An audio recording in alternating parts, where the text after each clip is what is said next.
Israel पर बड़ा हमला हुआ है।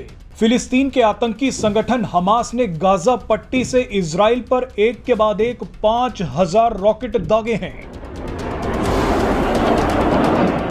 हमास ने यह हमला सुबह 6:30 बजे के करीब किया, जिस वक्त ज्यादातर इजरायली सो रहे थे। जैसे ही हमास के रॉकेट इजराइल में घुसे तो इजराइल का एयर डिफेंस सिस्टम आयरन डोम एक्टिव हो गया। आयरन डोम ने सैकड़ों रॉकेट्स को हवा में ही तबाह कर दिया। इजराइल के प्रधानमंत्री बेंजामिन नेतन्याहू ने कहा है कि ये एक जंग की शुरुआत है।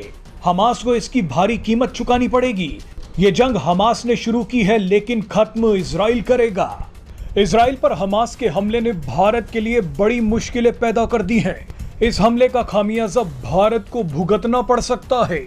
वीडियो पूरी देखिएगा ताकि आपको सब कुछ आसान भाषा में समझ आ जाए। दरअसल फिलिस्तीन के आतंकी संगठन हमास ने इजराइल पर यह हमला ऐसे वक्त किया है जिस वक्त इजराइल और सऊदी अरब पहली बार दोस्ती के लिए आगे बढ़ रहे हैं। सऊदी अरब के क्राउन प्रिंस मोहम्मद बिन सलमान ने कहा है कि वो इजराइल के साथ संबंधों को सुधारने के लिए तैयार हैं।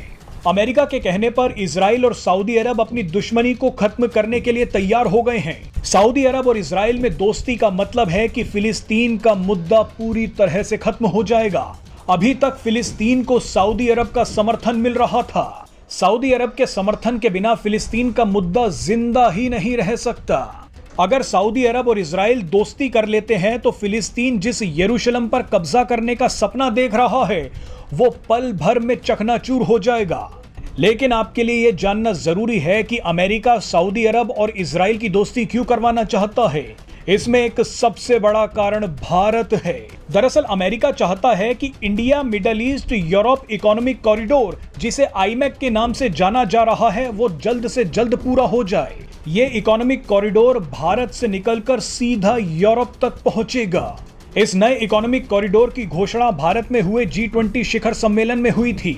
आपको बता दें कि इसी कॉरिडोर का एक बड़ा हिस्सा सऊदी अरब और इजराइल दोनों देशों से निकलकर यूरोप तक पहुंचेगा।